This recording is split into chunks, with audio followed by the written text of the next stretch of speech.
Morant with a running start. Elevate! Oh, it dunks! Oh, my goodness!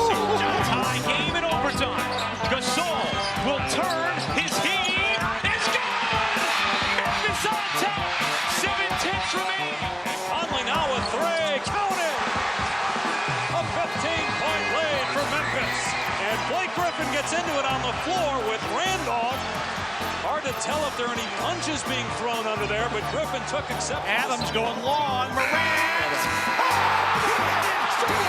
He hit it! John Morant! Insanity! You gotta be kidding me.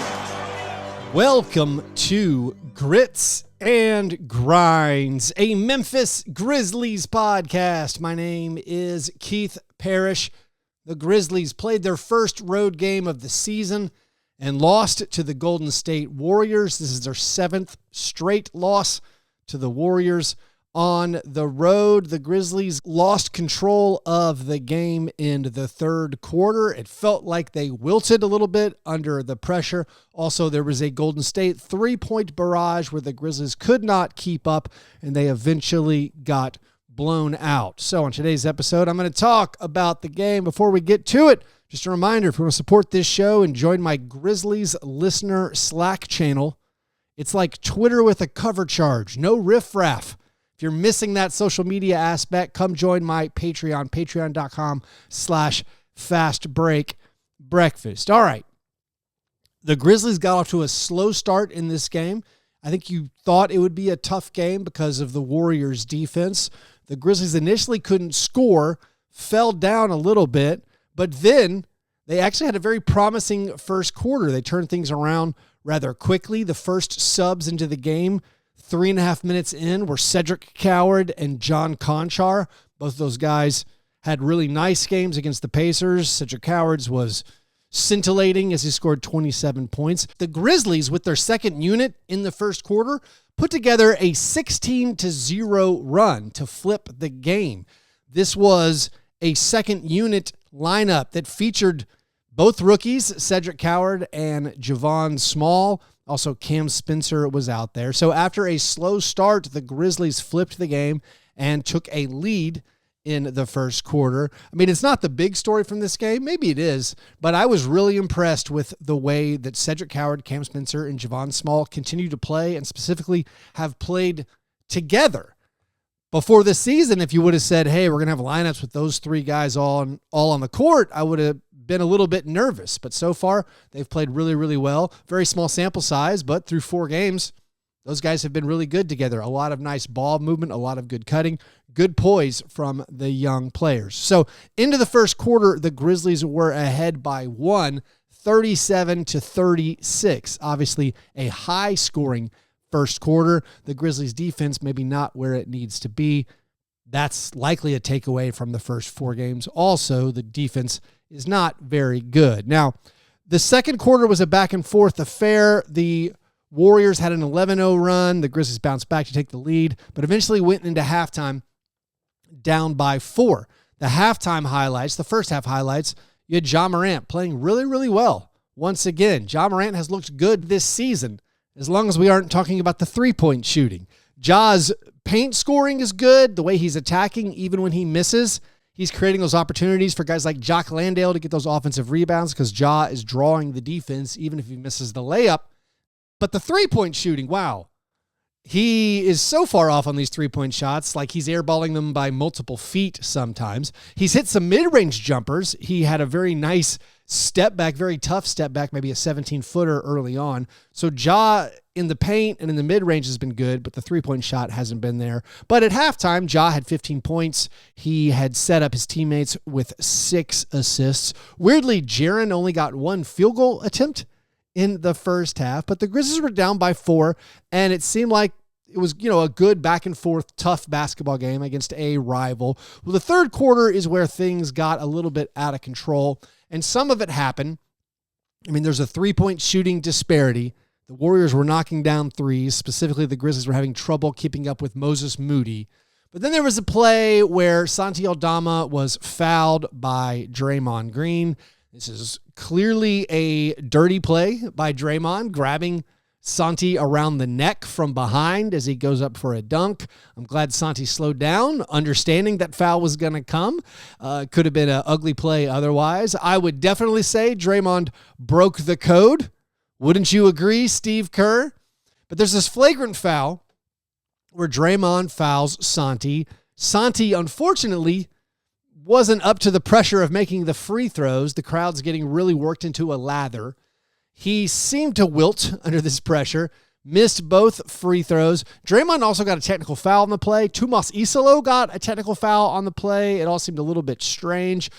Pete Pranica and Brevin Knight on the local broadcast were very confused why Tomas Isolo got a technical foul for asking the referees to make the correct call. Wasn't the greatest game for the referees. They had a non-staff official out there. And listen, this is one of those things. This is like a not basketball specific thing. This is a general workforce thing. You have to bring the new people along and let them get experience. Unfortunately, the Grizzlies and the Warriors had to deal with a new referee getting used to the NBA. That's the only way to get more referees, to train the ones who are younger.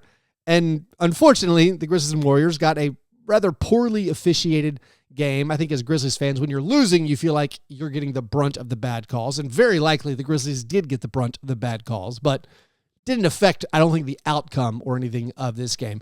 But there's this play, flagrant foul on Draymond. He also gets a tech. After Santi misses both free throws, Draymond does a little dance, taunts Santi Aldama. You would think that might be a second technical foul, but of course every NBA official, especially new ones, seem to be somewhat scared of Draymond Green. But then on the next possession, the Grizzlies missed a shot following a flagrant foul. Then Jaren fouls Moses Moody on a three-pointer. I think it might have been the following possession or maybe one after that. Santi Aldama airballs a jumper. It really seemed like the Grizzlies caved in this pressure situation. And I think arguably the Warriors are the better team. Consensus, if you poll non-Grizzlies fans, they would say, yeah, the Warriors are better than the Grizzlies. But the Grizzlies were not up to the level of the Warriors, and the Warriors built up a 21-point lead. The Grizzlies cut into it a little bit. You had Cedric Coward coming back in, playing, I felt like, a nice game again in the second half. He hit a three-pointer, I think cut it to 14, but the Grizzlies never got closer than 12 the rest of the way. I think maybe a Jock Landale putback cut it within 12. But the Warriors win going away. The Grizzlies fall to 2-2 on the season. A disturbing little trend. And of course, we're early in the year and obviously very shorthanded. No Zach Edey, no Brandon Clark, no Scottie Pippen Jr., no Ty Jerome. But a year-over-year disturbing trend. This was uncovered by our buddy Sean Coleman. He points out that the Grizzlies have not just lost, this many games in a row to the Warriors, but just looking at road games, the Grizzlies have lost 24 consecutive road games to the Nuggets, Thunder, and Warriors. That's 10 straight road losses to the Warriors, 8 straight to OKC, 6 straight to Denver. Of course, those 3 Western Conference teams are the last 3 Western Conference teams to win the NBA title. The only team to win a title in the last 4 years that wasn't one of those teams was the Celtics. And, of course, the Grizzlies won a road game at the Celtics last year. Good job, everybody. Otherwise, you could probably put together a streak.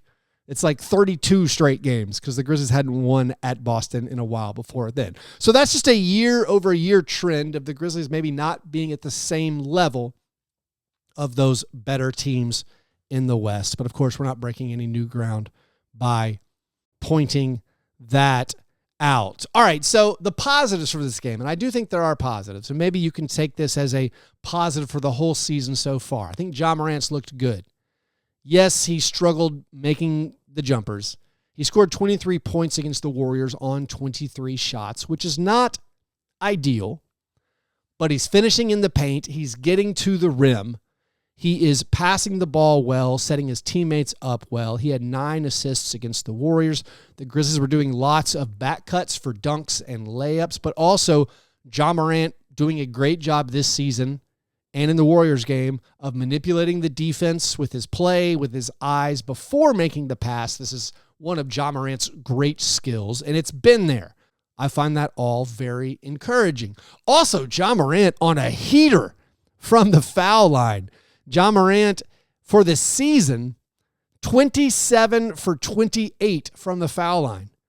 Missed one free throw in the first game. He's 20 for 20 in his last 3 games. That's 96% on the season for Ja Morant. The Grizzlies as a team have shot free throws very well. I don't know if that is a positive trend or something you can take much hope in continuing. But so far this year, the Grizzlies are second in the NBA in made free throws. They're shooting 85% as a team. That's very, very good. That's up from the last few seasons. It does contribute, once again, to the Grizzlies games being very, very long. This was a 2-hour and 40-minute game starting at 9 p.m. local time. Not great. But the Grizzlies have been hitting their free throws, specifically Ja Morant has been hitting his free throws. The three-pointers, again, not great. When Ja shoots a three-pointer right now, it reminds me of when I move from an 8-foot goal, which my daughter plays on, and then I go back to the 10-foot goal, and my first couple jumpers are like 3 feet short. That's what his three-pointers are looking like. But I've still have been encouraged by Ja Morant so far this year. Also, I think the big takeaways through the first 4 games positively are that Cedric Coward looks like a player. I mean, Cedric Coward, even when it wasn't a big game in this one, even when he was getting like driven right through, when Kuminga was putting his shoulder into Cedric Coward and knocking him backwards 4 feet for a layup, or Jimmy Butler did the same thing. I think Cedric's going to learn there. He's in great defensive position. He's going to learn the level of strength that he's allowed to apply. That's one of the tricks. Like, maybe he could go down and fall over and he gets the call there on an offensive foul, but he's going to learn, all right, I can push back a little bit. I can hit here. But otherwise, he's been a player. He's got poise. He's got confidence. He plays with great energy. You see his length. You feel his size. And also, I think you feel his confidence. There's times where I felt like Santi Aldama, he's not up for this. But Cedric Coward looked calm. This is a rookie playing his first road game. Thought he looked calm. And maybe I'm just making things up. I'm watching it on FanDuel Sports Network and thinking the guy looks calm. But Cedric Coward, of course, he's going to be a guy who matters and a guy you can lean on this year. I've already been like, all right, he's a guy I trust. Go ahead and put him in there. Also, I'd say Cam Spencer's a guy I trust. Cam Spencer with a very strong game. Cam Spencer, I think, has proven he's definitely a rotation-level guy. I think he might already be better than Luke Kennard. I see some Hawks fans getting frustrated at Luke Kennard not shooting. I've been really encouraged by Cam Spencer so far. Cam Spencer looks like he's ready to be a guy maybe you can depend on, even when the squad's fully healthy. Cam Spencer going to be a guy that you're happy to have on the court. Also, Javon Small continues, I think, playing well. I don't mean this as like an insult. Like, Javon only made 1 out of 5 shots against the Warriors. But like, Javon Small's not a bust. And I'm saying that as a good thing. A rookie second-round pick might not pan out. But I think you've seen enough in 4 games where like, no, this guy can play. This guy belongs in the NBA. And so that's a win right there. All that's good. I think while I'm not going to take huge takeaways through 4 games, I think a worry I had before the year, which feels like it's being confirmed so far, and I have to keep saying it, I guess. I know we're shorthanded, but one of the worries, and this could just be confirmation bias after 4 games, 2-2, a solid comeback win over a possibly poor New Orleans team, blowout losses to the Warriors and Heat, the Heat game especially discouraging with its historic nature, giving up a franchise record number of points, and then the blowout over a shorthanded Pacers team. There's a lot of mystery there. Like, all right, 2-2 feels right, maybe after those 4 games. But my worry before the season was I'm not sure what the Grizzlies are going to be notably good at. Are they going to have a great offense or a great defense? I'm like, I don't think they're going to have a very good offense or very good defense. And so that makes them maybe in the middle of the pack. So that could just be confirmation bias that we'll figure out that's not the case in the upcoming games. But right now, all the stats are middling outside of free throw shooting. Even pace isn't really notably high or anything. There's not much difference there. So we'll continue to monitor that and see what happens. Now let's take a quick break. We'll come right back, wrap up with a few more stats, look at the results of the Magic and the Suns, and also check out the upcoming schedule.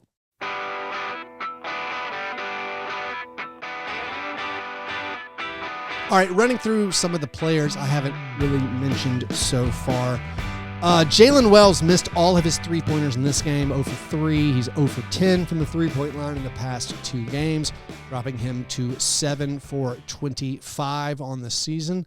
Obviously not ideal there. That's 28%. He had 10 points and a steal. Kentavious Caldwell-Pope had 7 points in 26 minutes. That's what he does. That's what KCP does.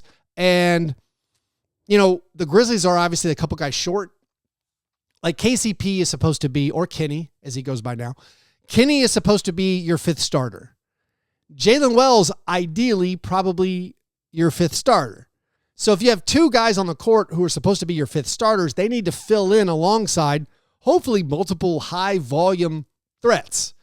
Ja and Jaren are supposed to be that. Jaren, not really a high-volume threat in this game. He did finish with 9 field goal attempts. I think he only had 4 shots through the first 3 quarters. Of course, that 1 shot in the first quarter. Jaren had 16 points, 7 rebounds, and a steal.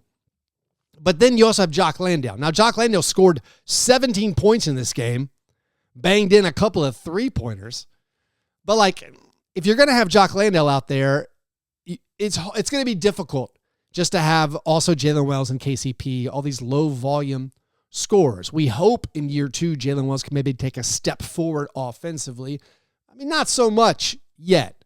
He possibly has shown improvement, but when the 3-pointer's not falling, he's not going to create his own shot. So it puts the Grizzlies in a slightly tougher situation.